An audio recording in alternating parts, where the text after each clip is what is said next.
తెలంగాణలో ఆర్టీసీ సమ్మె సైరన్ మోగింది. అర్ధరాత్రి నుంచి ఆర్టీసీ కార్మికులు సమ్మెకు దిగారు. దీంతో డిపోలకే బస్సులు పరిమితమయ్యాయి. చర్చలు విఫలం కావడంతో ఆర్టీసీ కార్మికులు విధులు బహిష్కరించారు. ప్రభుత్వం ముందు ఆర్టీసీ జేఏసీ 32 డిమాండ్లు పెట్టింది. డిమాండ్లు పరిష్కరించే వరకు సమ్మె కొనసాగుతుందని ఆర్టీసీ కార్మికులు తేల్చి చెప్పారు. సమస్యల పరిష్కారానికి 4 వారాల సమయం కోరింది కమిటీ. అయితే కమిటీ ప్రతిపాదనను ఆర్టీసీ జేఏసీ అంగీకరించలేదు. కమిటీల పేరుతోటి కాలయాపన చేస్తున్నారని ఆర్టీసీ కార్మికులు ఆగ్రహం వ్యక్తం చేస్తున్నారు.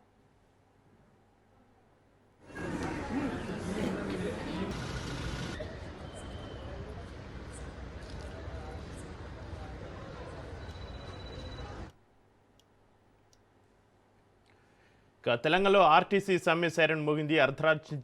అర్ధరాత్రి నుంచి ఆర్టీసీ కార్మికులు సమ్మెకు దిగారు. ఇక ఆర్టీసీ సమ్మె సంబంధించి మరింత సమాచారాన్ని మా ప్రతినిధి చంద్రశేఖర్ ఫోన్లో అందిస్తారు. చంద్రశేఖర్, ఆర్టీసీ సమ్మె ప్రభావం ఏ విధంగా ఉంది?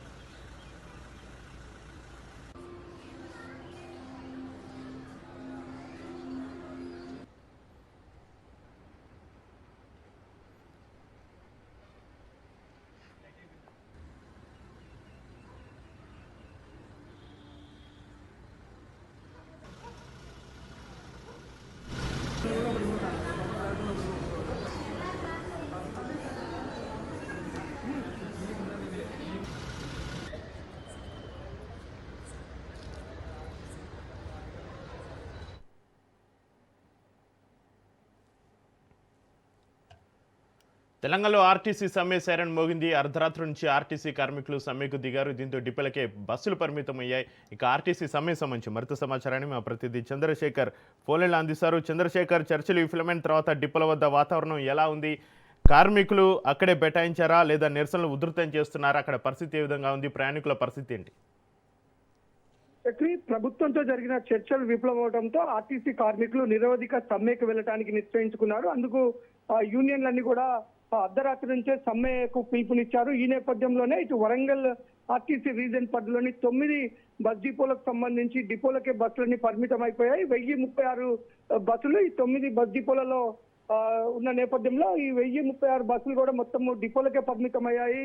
ఈ నేపథ్యంలోనే ఇటు ప్రయాణికులు కూడా బస్ స్టాండ్లలో వేచి చూస్తున్నారు. ఆర్టీసీ కార్మికులు అర్ధరాత్రి తీసుకున్న నిర్ణయంతో ఒక్కసారిగా ప్రయాణికులు దూర ప్రాంతాల నుంచి ప్రయాణం చేస్తూ వస్తున్న ప్రయాణికులు బస్సులు లేక తీవ్ర ఇబ్బందులు అయితే గురవుతున్న పరిస్థితి. ఒక పక్క ఇటు ఉదయం నుంచే ఇటు ఆర్టీసీ కార్మికులు కూడా బస్ డిపోల ముందు బైఠాయించి బస్సులను ఏవి కూడా బయటకు రానియకుండా అడ్డుకుంటున్నారు. ఒక పక్క ప్రైవేటు బస్ డ్రైవర్లతోటి బస్ సర్వీసులు నడిపించాలని ప్రభుత్వం నిర్ణయించుకున్న నేపథ్యంలో బస్సుల్ని బయటకు రానికుండా కార్మిక సంఘాల ఆధ్వర్యంలో అయితే ఇటు డిపోల వద్ద అడ్డుకుంటున్న పరిస్థితి అయితే నెలకొని ఉంది. ఈ నేపథ్యంలో ఇటు పోలీసులు కూడా కార్మికులతో మాట్లాడుతున్నారు. ఇక్కడ మీరు ఒకళ్ళ నిరసన తెలపాలని, మీరు ఒకళ్ళ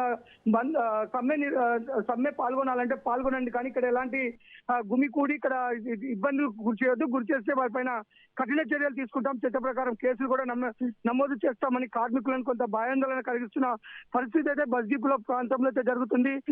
ఇటు కార్మికులు మా యొక్క డిమాండ్ల కోసం మేము ఫైట్ చేస్తున్నాం. ప్రభుత్వం పెద్దలు ఎవరైతే ఉన్నారో వారు అధికారంలోకి వచ్చే ముందు ఏవైతే మాకు డిమాండ్లు ఇచ్చారో ఆ డిమాండ్లనే నెరవేర్చమంటున్నాం. ఈ నేపథ్యంలో పోలీసులతో మమ్మల్ని అణచివేయాలని చూస్తున్నారు. అయినప్పటికీ కూడా మేము ఎక్కడ కూడా వెనక్కిపోయి తగ్గేది లేదు. ఇటు మా యొక్క సమస్యలు పరిష్కరించేంత వరకు కూడా మేము ఈ యొక్క బస్ సర్వీస్ నిలిపివేస్తాము అని చెప్పేసి కార్మికులు అయితే చెప్తున్నారు. మరొక పక్క ప్రయాణికులు అయితే తీవ్ర ఇబ్బందులు పడుతున్న పరిస్థితులు అయితే ఇటు ఆర్టీసీ బస్ స్టాండ్ లో అయితే నెలకొని ఉంది. చక్రి. చంద్రశేఖర్.